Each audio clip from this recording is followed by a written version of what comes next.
What is up, YouTube? Reno here. Got a package opening. Well, technically I already opened the package because I walked down the post office and it was in a big ass box and I didn't want to carry the whole box home. So I opened it, took everything out, put it in my backpack, came back. So I ordered some tobacco from Pipes and Cigars. A couple I've wanted to try for a long time, and one I've heard good things about, but just never been able to find it. So first I ordered some McBaron's Plum Cake, which I've heard actually mixed reviews about this. The one I kind of went with was I think Pipe in a Book on YouTube. He really liked it, and we kind of have similar tastes in tobaccos, so I figured give it a try based on his recommendation. This one I've been hearing a lot about lately, and being that it was kind of cheap and I was ordering stuff anyway, I thought I'd give it a try, and I figure, if I don't like it, it only cost me like $3 and some change, so not a big waste. Carter Hall, kind of over-the-counter drugstore tobacco, but supposedly it's really good. So I'm gonna try that. Hopefully I'll like it, because if I do like it, then it's cheap and it's readily available, so that's always a good thing. This one was the one I was probably most excited about. The very first tobacco I ever ordered was W. Larsen Signature Blend, and I really like it. It's a little bit bitey at times, but it smells great, tastes great, so definitely worth putting up with a little bit of bite for that. So I ordered another one of their tobaccos, W. Larsen's 1864, Perfect Mixture. Again, I've kind of read mixed reviews about this too, but being that I liked their other tobacco, I thought, hey, I probably like this one too. What I really love about W. Larsen's is their packaging, and it's just great. Like, the tin is awesome just by itself. Then you open it up, and the tobacco comes in this cool like gold pouch. It just makes you feel like when you open it, you're about to smoke something special. And then the tin, I always use the lid to kind of put my tobacco in before I pack it, because it's nice and shallow. But just great tin, great presentation. The best I've seen so far. So I pre-packed a bowl of that, so let's get to it.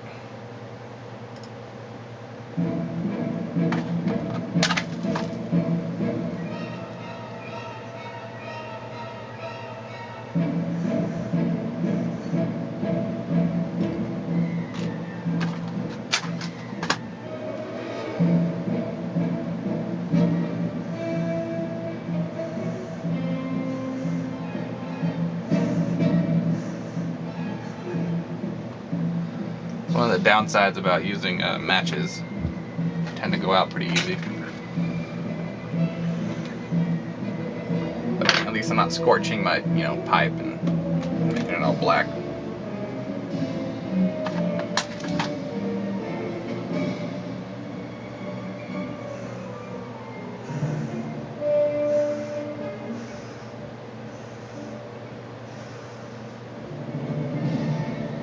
Another good thing about the W. Larsen's blends is you get lots of thick white smoke. It's not always the case with other tobaccos.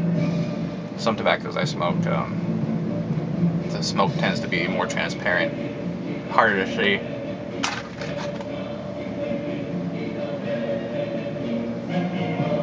This one's great for blowing smoke rings.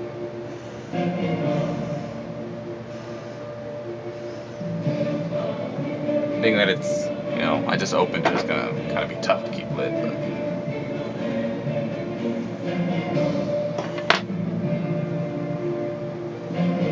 also this pipe, I haven't fully broken yet. No, I didn't even do housekeeping. This is my Joe Case Napalm Breath. I believe ADZ designed this one, if I'm not mistaken. Great pipe.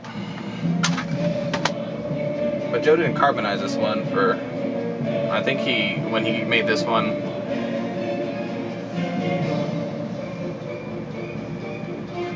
or shortly before he made this one, he decided to stop carbonizing them unless it was requested. And I didn't know that, so I didn't request it. It's not a big deal, but I prefer the lazy approach. I don't really like breaking in pipes. I'd rather just be carbonized and ready to go.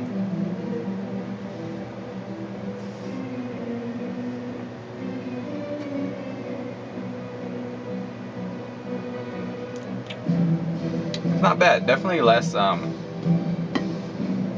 fruity than the signature blend.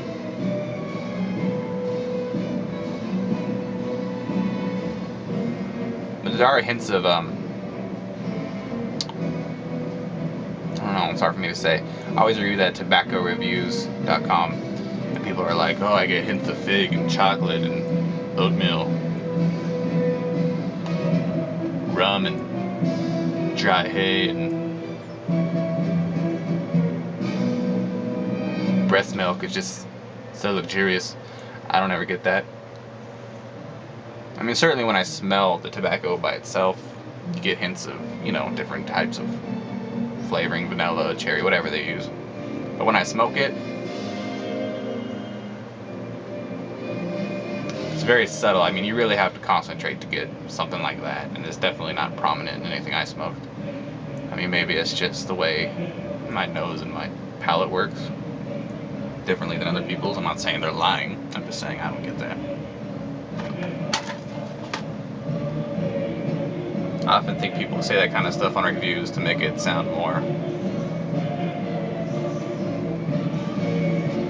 interesting, you know?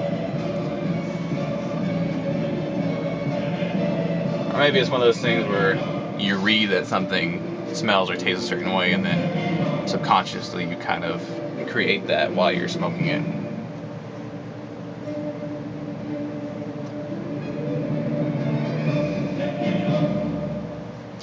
Overall, I think I like this one. I always reserve my final judgment for, you know, like three to five smokes of a tobacco.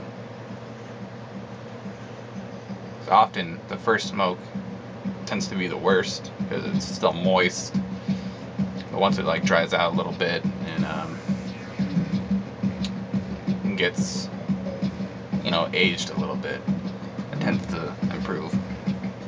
So even a good tobacco on the first smoke can get better, infinitely better with time.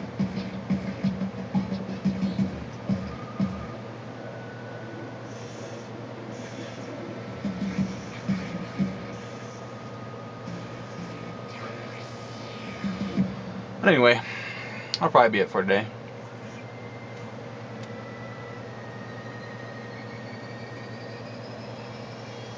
As you can see, I have 2 more tobaccos to review, so I'll be doing that in the next week or 2.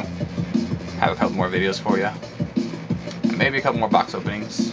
Those will probably be book related though.